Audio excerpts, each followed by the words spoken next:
About now, I would like to relate to you the story of my first kill. What is that, you say? You've already heard about that? Well, that isn't entirely true. You have heard about the first person I have caused to die. My first kill was a different situation entirely. As far as childhoods go, mine wasn't all that bad. Sure, it had the normal ups and downs, but no Norman Bates-esque mother, no abusive father, and no secret adoption from a long line of killers. In fact, I can state for the record that my current state of mind didn't start until about age 13 or so. I can't pinpoint any incident that caused it, but there have been a few moments throughout my life that I feel opened the floodgates, for lack of a better term. It was the summer of 1993 and I was 11 years old. When you live in a state like Texas, being a kid is like living in a fantasy novel. Hidden caverns, endless deserts, and creatures of all types just waiting around to be discovered. All in all, a pretty happy time for me. While other kids were playing ball and other serial killers were mutilating cats, I had a different hobby. Wandering the desert has always been soothing to me. The isolation has always just felt right.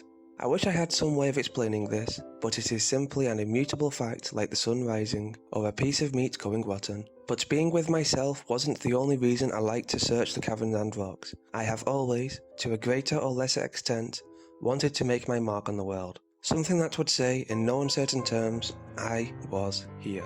And in those days, I found a rather novel approach to this. Back in those days, a kid could easily buy a can of spray paint. Either idiots hadn't started inhaling them yet, or people just didn't care. Take your pick. But I found nothing more satisfying on a summer night than finding a secluded place and decorating it exactly as I saw fit. Don't misunderstand me.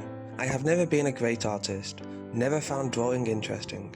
But placing a series of smudges, lines and doodles on a cliff face or in a cave has held a certain tribal allure to me, and with countless miles of desert no one ever complained.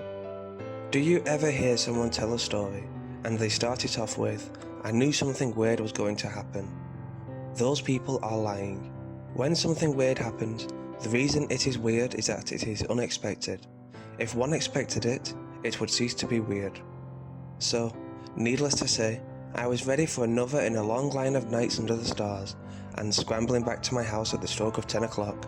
I packed up the can of paint, dark purple in case you're interested, a few sandwiches, and of course, plenty of bottled water.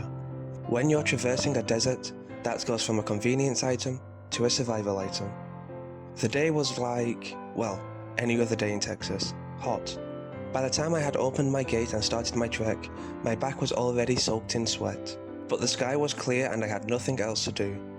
The joys of being a child. The more I walked that day, the more I wanted to walk. I passed many sites of my previous adventures in non-urban graffiti, and something kept pushing me farther. By 3 o'clock I passed a cave with bright green around the entrance, the farthest, but not last place I had been to. Whether it was out of nostalgia or hunger, I decided to stop and dip into the rations of sandwiches, gummy worms and water I had brought with me. As I downed the third sandwich, I spotted something in the distance. Something that until now I had never noticed. A large, almost perfectly dome-like rock just before the horizon. One of the major problems with the desert is the fact that your sight range is greatly extended. What you think is a 20-minute schlep is more than likely 2 hours of walking. No matter how much experience you have with this, your ability to judge distances out in the wasteland is compromised. I can only imagine the amount of bleached skeletons that had people thinking, I am sure I could get there. That being said, by the time I reached the rock it was nearing 6 o'clock, much past my point of no return time, which is to say the distance I could walk and still be home at the appropriate time. But the day was feeling epic. If you forced me to guess, I might conclude this was because of sunstroke, and I could deal with the beating with a nail-studded belt, while I was forced to wear my dead brother's favourite shirt that I would get when I got home late. You really did think I was serious there, didn't you? I was breathing heavily and mindful that I did need to hurry up. While I wouldn't get beaten with the aforementioned belt, I still didn't want to worry my parents. So in a flurry of vandalistic activity, I started to cover the rock with sweeping lines, imperfect circles, zigzags, and filled-in squares. And it was the last of these that got me in trouble. There was about a quarter of the can left, and I had the thought to just simply empty it in one area, make a solid colour patch. And this went fairly well, until I noticed a piece of the coloured patch move slightly. For a moment, I thought that my eyes were playing tricks on me, That is until I felt 3 pinpricks on my hand and instinctively dropped the can. I felt a sudden flush come to my face and the world started to spin. I shook my head to try and clear away the feeling of floating I was getting, and with my last moment of lucidity, managed to put together what happened. Standing in front of me was a raised patch of purple, a raised patch with a curled stinger and 2 nasty looking claws. My breathing starting to get laboured, and a sense of irrational fear came over me. As I turned my head, I saw the world sort of bleed together, and every step I took felt like it was on legs that were not my own. I had no plan in mind, but my poison-addled 11-year-old brain was screaming at me to run, and run I did. To balance out my commentary on people lying, I would like to point to something that people generally consider a lie, but that is actually 100% true. When you push your body to the limits, you trigger your fight or flight reflex. One part of this that very few people think of is the vomit reflex. Sure, crapping yourself or pissing yourself in terror are more common, but when your body knows it is fighting, or thinks it is fighting, versus running away, a completely different action takes place. You vomit. The reason for this is that you are constantly expending energy to digest food, and in most cases this is good, because one needs food to live. But in certain situations, even the small percentage of your body's energy could mean the difference between life and death. Next time someone tells you that they ran till they puked, you can be pretty sure that they are telling you the truth. Now, I cannot say that my plan was to get back to the cave, but on some level, some instinctual level, I must have known that it offered the best chance of survival. But it was a long run to get there. During the last hour, I found myself vomiting every 30 feet or so. This sent me into some tumbles that opened up a few nasty cuts on my body. But running in any direction, seemed much more important than worrying about being encrusted with puke, blood and sand. So I simply sprang back to my feet every time and kept up my sprint to somewhere. I hit the wall of the cave before I noticed I was anywhere near it. My vision was plagued with blotches of colour and things that may or may not have been alive watching me. My hearing was no better. For 10 minutes I found myself having a conversation with my mother about how sorry I was for staying out so late, but slamming face first into the solid rock brought me back to my senses, for a moment anyway. The opening no longer looked friendly. In fact, the first image the bright green coloured cave entrance brought to mind was the mouth of a giant snake. I started to back up, thinking maybe to run, but a moment of lucidity hit me. If I didn't stay here, I would die. And this truly was my first moment of understanding death. Sure, I had seen my grandfather in his best suit sitting in a pine box, and for the record, I did cry. But when you're a kid, this doesn't really click. However, having poison surging through your veins in some of the most unforgiving territory in America does a lot for your maturity level. What I remember was not entering the cave. The image that will always stay with me is sitting at the back and looking into the fading daylight outside, and seeing him. I have always just called him the man. He was huge, in height and girth, nothing overly sinister about him, just what one would describe as a typical farmer, a red checkered shirt, some blue overalls and a beard that could use a trim.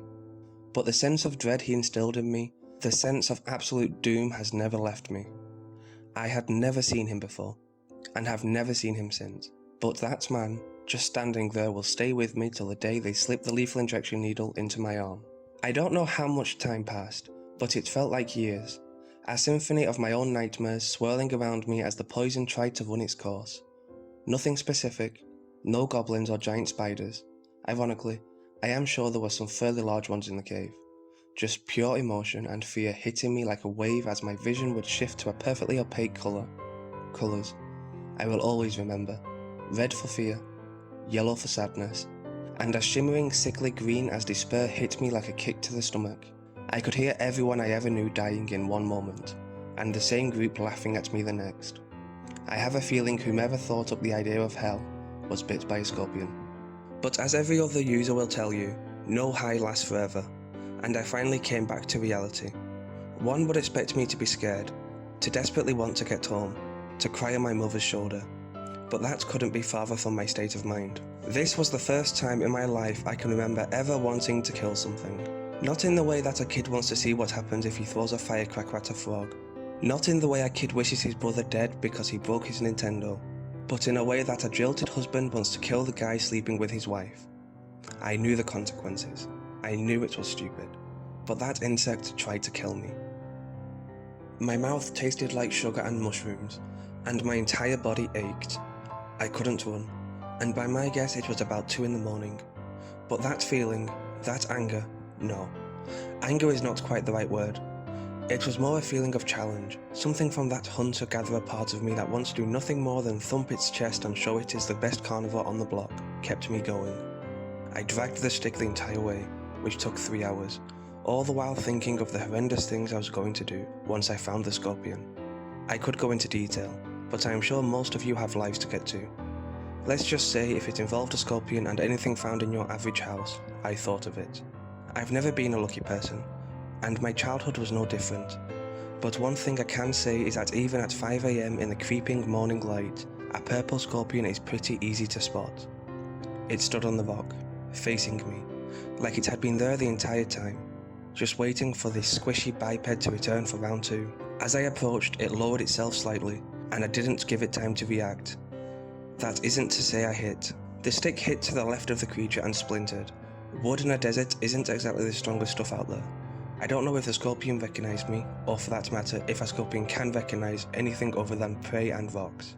But it is my opinion that it knew, as far as scorpions can be said to know anything, that we were now playing for keeps. The high noon bell had rung and we were in a duel between man and beast. Fighting a scorpion the way one fights a man may seem silly as an adult, but as a child, it was my first serious experience. As the stick shattered, the thing bent low and was ready to spring. My hand was at its mercy. I had one shot, and truth be told, not a very good one. He scuttled towards me in a purple flash. Something about a creature so deadly in such a garish shade made its intimidation factor worse. But to my credit, I didn't shake, I didn't miss, and I didn't get stung again, ever. I caught it by the tail, and in that instant, it was over. The scorpion was still alive, but now it was at my mercy. I cocked back my hand as the creature tried in vain to sting, or claw, or anything it could to get away from me. I stared at the rock, the place I would watch the creature explode as it hit, and something hit me. Watching Disney movies makes a child give animals too much credit. Every bunny has a happy-go-lucky personality. Every cat thinks about how great it would be to eat a bird, and every crocodile is out to eat the toes of little children who wander too close to a swamp. Or, in my case, every scorpion is a purposeful killer.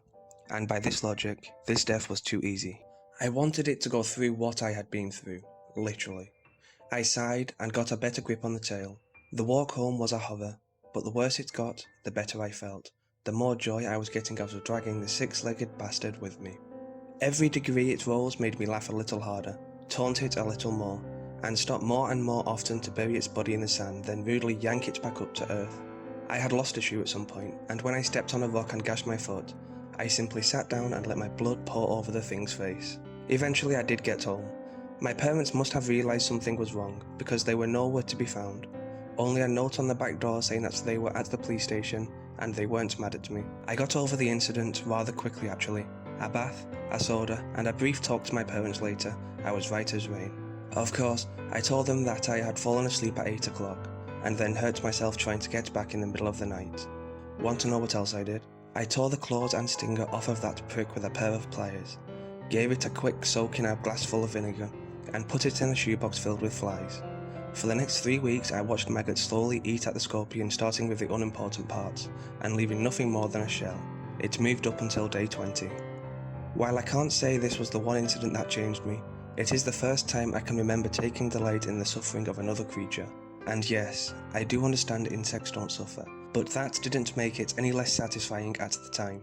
And more importantly, the first day I realised that the world had 2 categories: the things I pity and everything else.